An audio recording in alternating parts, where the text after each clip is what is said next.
Hello everyone, welcome to Gurudev classes. I am your educator Rekha Gandhi. Guys आज हम करेंगे consumer surplus के mathematical question. पिछले video lecture में हमने कंज्यूमर और प्रोड्यूसर सरप्लस के कंसेप्ट सीख लिए थे. अब जो एग्ज़ाम में क्वेश्चन पूछे जाते हैं, हर बार पूछे जाते हैं, उन क्वेश्चंस को वन बाय वन डिस्कस करेंगे. तो ये जो क्वेश्चन है प्रीवियस ईयर नवंबर 2017 में पेपर 3 में आया था. क्या क्वेश्चन बोल रखा है कि हमारे को एक डायग्राम गिवन है जिसके अंदर मार्केट डिमांड और मार्केट सप्लाई के कर्व गिवन है और हमें क्या बताना है, if the government fixes the price. अगर हमारी जो गवर्नमेंट है वो P1 से अबोव मार्केट में प्राइस को फिक्स कर देती है तो डेड वेट लॉस कितना होगा. तो ये नेक्स्ट डायग्राम में हमें पता चलेगा. अब यहाँ पर देखो, ये हमारा डिमांड कर्व गिवन है और ये हमारा सप्लाई कर्व गिवन है. ठीक है, और यहाँ पर दोनों ई पॉइंट पर कट करते हैं तो ये हमारी इक्विलिब्रियम क्वांटिटी Q0 आ जाएगी, ये हमारा इक्विलिब्रियम प्राइस फिक्स हो जाएगा. लेकिन गवर्नमेंट ने क्या किया, टैक्स लगा दिया. तो टैक्स लगाने जैसे जो हमारा प्राइस है वो बढ़ गया. ठीक है, प्राइस हमारा पहले से ज़्यादा यानी कि P1 हो गया. अब P1 होने से क्या होता है कि ये जो हमारा सरप्लस था, जो प्रोड्यूसर सरप्लस था और कंज्यूमर सरप्लस था, ये हमारा क्या हो गया, पहले से कम हो गया. जैसे ये जो हमारी ट्रायंगल है, जो इसको मैंने येलो कलर से किया है, ये पहले हमारा किसका पार्ट था, कंज्यूमर सरप्लस का. लेकिन अब ये कंज्यूमर को मिल नहीं रहा तो ये ना ही गवर्नमेंट को मिल रहा, तो ये हमारे लिए डेड वेट लॉस हो जाएगा. इसी तरह से ये जो नीचे वाला ट्रायंगल है, ये पहले किसको मिल रहा था, ये प्रोड्यूसर को मिल रहा था. तो अब ये किसी को भी नहीं मिल रहा, तो इसलिए ये हमारा डेड वेट लॉस हो जाएगा.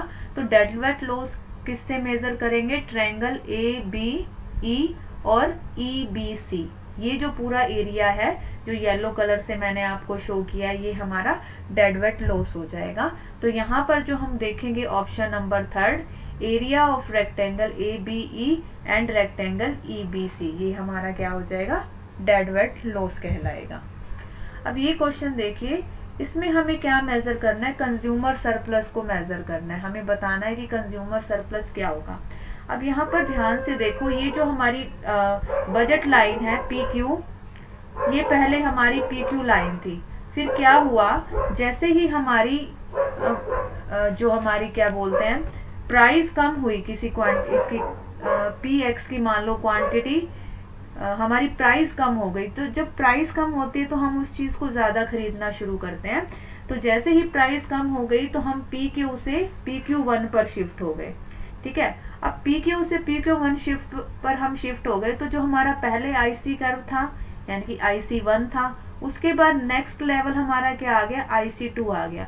यानी कि जब प्राइस कम हुए, प्राइस के कम होने से कंज्यूमर को कितना फायदा हो रहा है, इसके बराबर फायदा हो रहा है. और ये किसके बराबर है, ये हमारा AB से हम डिनोट कर सकते हैं इसका जो एरिया है यहाँ से यहाँ तक का.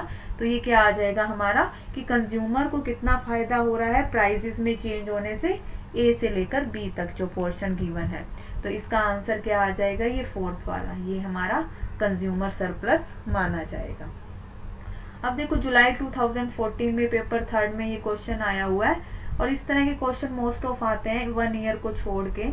मतलब 6 अगर मान लो जुलाई में आया है तो फिर नेक्स्ट को स्किप करके नेक्स्ट में आ जाता है.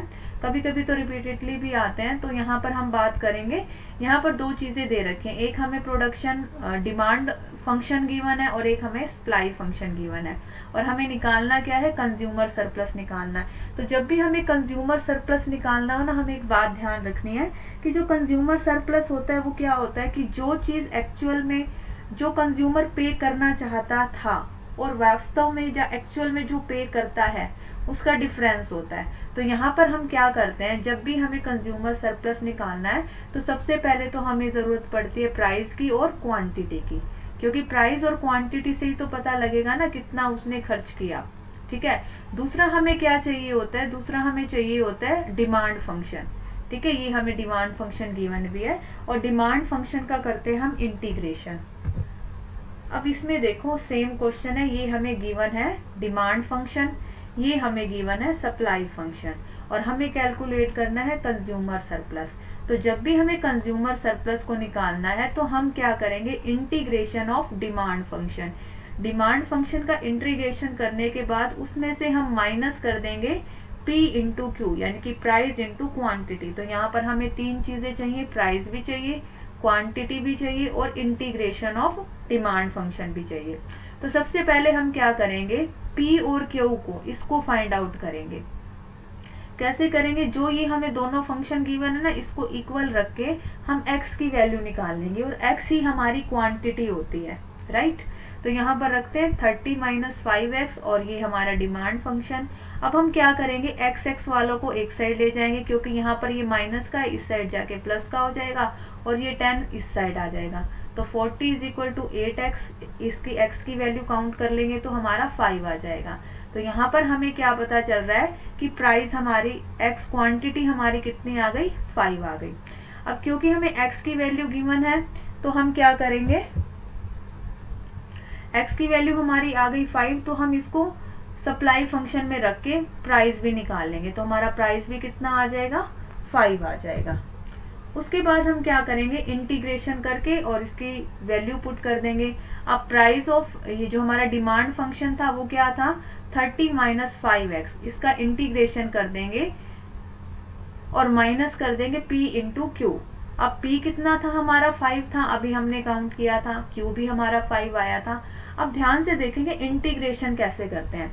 तो इंटीग्रेशन करना बहुत ही इजी है। हम क्या करेंगे, जो हमारा कांस्टेंट वैल्यू होती है ना उसके साथ एक x की मल्टीप्लिकेशन करा देते हैं। तो 30 इंटू एक्स 30x, फिर अगला जो हमें टर्म दे रखा है उसके अंदर पहले x है, एक और x की मल्टीप्लिकेशन करा देंगे तो ये हमारा आ जाएगा 5x की क्यूब स्क्वायर। अब यहाँ पर हमें क्या देखना है, जो इसकी पावर होगी ना वही हमने डिनोमिनेटर में भी लिखनी है, क्योंकि अब इसकी पावर क्या आई, 2 आई, तो हमने डिनोमिनेटर में भी 2 राइट करना है इंटीग्रेशन के लिए। और ये एज इट इज 5 इंटू 5 25 ये हमारा आ जाएगा। अब हम क्या करेंगे, x की वैल्यू पुट कर देंगे। x की वैल्यू हमने 5 कैलकुलेट की थी, तो 30 इंटू 5, यहाँ पर भी x की वैल्यू रख देंगे, 5 इंटू 5 स्क्वायर बाई 2 माइनस 25। तो इसको सोल्व करेंगे तो 150 माइनस इसको सोल्व करके 62.5 माइनस 25 आ जाएगा। और नेक्स्ट फिर हम क्या करेंगे, इसको करके टोटल कर लेंगे, 150 में से 87.5 माइनस करेंगे तो ये हमारा आंसर आ जाएगा। अब देखो ये नेक्स्ट क्वेश्चन हमारा है जुलाई 2016 में, पेपर 3 में आया है। यहाँ पर भी आपको देखो क्या डिमांड फंक्शन गिवन है, ठीक है। और डिमांड फंक्शन के बाद उन्होंने पूछा है कि जो हमारा x की क्वांटिटी अगर 2 है तो वहाँ पर कंज्यूमर सरप्लस कितना होगा। तो इसमें बिल्कुल सिंपल सा हमें x तो गिवन है, क्वांटिटी गिवन है, हम प्राइस पहले कैलकुलेट कर लेंगे। प्राइस कैसे निकालेंगे, जो हमारी x की वैल्यू है इसमें हम 2 पुट कर देंगे तो हमारा p कैलकुलेट हो जाएगा। जैसे ये देखो फंक्शन गिवन है हमारा 15 minus 2x minus x square, यहाँ पर x की वैल्यू गिवन है 2, हम 2 पुट कर देंगे इस इक्वेशन में। जब भी 2 पुट किया तो यहाँ पर 2 x की जगह 2 आ जाएगा, एक्स स्क्वायर की जगह 2 स्क्वायर आ जाएगा। माइनस करने के बाद जो हमारा प्राइस है ये हमारा 7 आ जाएगा।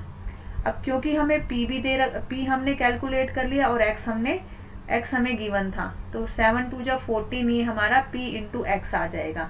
अब हम इंटीग्रेशन कर लेंगे नेक्स्ट में। तो यहाँ पर क्योंकि हमें कंज्यूमर सरप्लस निकालना है तो इंटीग्रेशन ऑफ जो हमारा डिमांड फंक्शन है वो माइनस p इंटू क्यू, तो p इंटू क्यू 7 इंटू 2 14 आ जाएगा। डिमांड फंक्शन में जो हमारा डिमांड फंक्शन है उसको पहले एज इट इज लिख देंगे और फिर इसका इंटीग्रेशन करने के लिए इसको x से मल्टीप्लाई करेंगे, राइट। अब यहाँ पर 15 कांस्टेंट है, x से मल्टीप्लाई किया तो 15x, देन जो हमारा सेकंड वाला कंपोनेंट है 2x, x यहाँ पहले से ही है, एक और x इसमें मिलाएंगे तो x की पावर 2 हो जाएगा। जो पावर में होता है वही हम डिनोमिनेटर में भी राइट करते हैं, तभी हमारा इंटीग्रेशन होता है। थर्ड वाला भी x की पावर 2 है, एक x और इसको मिलेगा तो x की पावर 3 हो जाएगा। क्योंकि इंटीग्रेशन कर रहे हैं तो जो इसकी पावर होती है वो डिनोमिनेटर में भी लिखनी पड़ती है, तो 3 हमारा नीचे आ जाएगा।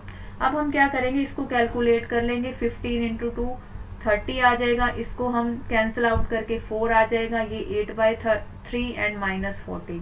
तो जब भी हम इसको कैलकुलेट करेंगे तो हमारा आ जाएगा 12 माइनस 8.8/3। और जब इसको कैलकुलेट करेंगे एलसीएम लेके तो हमारा आ जाएगा 28/3। ये क्वेश्चन हमारा जुलाई 2018 में पेपर 2 में आया हुआ है। यहाँ पर डिमांड फंक्शन हमें गिवन है और यहाँ पर प्राइस भी गिवन है, और हमें क्या निकालना है, इस प्राइस पर कंज्यूमर सरप्लस निकालना है। तो कुछ नहीं करना, प्राइस हमें गिवन है, क्वांटिटी हम निकाल लेंगे, इसकी पी की वैल्यू इसमें पुट करके हमारे पास डी या क्वांटिटी आ जाएगी। तो यहाँ पर देखो हमने लिखा डी की वैल्यू 10 - 2p, पी की वैल्यू हमें 2 गिवन है, इसको हम पुट कर देंगे। पुट करने के बाद जो हमारा डी है, डी का मतलब एक्स ही होता है, क्वांटिटी होती है, तो ये 6 आ जाएगी। तो दोनों चीज़ें हमारे पास आ गई, 6 हमने कैलकुलेट कर लिया, पी हमारे पास गिवन ही था। अब हम क्या कर लेंगे, हम कन्वर्ट कर लेंगे। सबसे पहले हमें ये ध्यान रखना है कि जब भी हमें कंज्यूमर सरप्लस निकालना है तो जो डिमांड फंक्शन होना है ना, वो पी की फॉर्म में होना चाहिए। अगर वो डी की फॉर्म में है ना, तो उसको हमें ध्यान से पहले पी की फॉर्म में कन्वर्ट कर लेना है। तो यहाँ पर डी गिवन था ना, D is equal to 10 - 2p, तो हम इसको पी की फॉर्म में बना लेंगे। पी को इस साइड ले आएंगे, यहाँ पर 2p रख लेंगे, डी को हम इस साइड ले जाएंगे, यहाँ पर डी को मैंने x डिनोट कर दिया है, क्योंकि डी का मतलब x ही होता है या क्वांटिटी ही होता है। तो p की वैल्यू निकालनी है, तो ये 2 इधर जाके दोनों के नीचे आ जाएगा, डिनोमिनेटर में आ जाएगा, ये कैंसिल आउट होके हमारे पास इक्वेशन आ जाएगी 5 - x/2। अब हम इस इक्वेशन का करेंगे इंटीग्रेशन, इंटीग्रेट कर देंगे इसको। इंटीग्रेट करने से क्या हो जाएगा, ये जो कॉन्सोनेंट हमारे पास है इसको हम क्या करेंगे, x से मल्टीप्लाई कर देंगे, राइट, और फिर इसको मल्टीप्लिकेशन कर देंगे। x से किया तो 5x, और यहाँ पर x था हमारा, x था, तो इसको एक और कर देंगे, x की पावर 2 हो जाएगा, क्योंकि पावर जो है वही डिनोमिनेटर में आती है, तो 2 तो पहले से ही गिवन था, तो पावर का हमें 2 और लगाना पड़ेगा, और ये 12 हमारा मल्टीप्लिकेशन करके आ गया। अब इसको क्या करेंगे, हम x की वैल्यू पुट कर देंगे, x हमारा 6 आया था, तो इसको जब हम सॉल्व करेंगे तो ये हमारा आंसर आ जाएगा 9। इसी तरह से ये क्वेश्चन भी आया हुआ था हमारा, इसमें प्राइस फंक्शन, डिमांड फंक्शन हमें गिवन है, और हम इस कैलकुलेट करना है consumer surplus when x is equal to 3। अब यहाँ पर भी आपको एक चीज़ ध्यान रखनी है ना, यहाँ पर हमें p की फॉर्म में दे रखा है, तो हम इसको कैसे कर लेंगे, x की फॉर्म में, p की फॉर्म में दे रखा है तो हमें p की फॉर्म में ही रखना है। अगर d की फॉर्म में हो तो हम उसको p की फॉर्म में बना लेते हैं।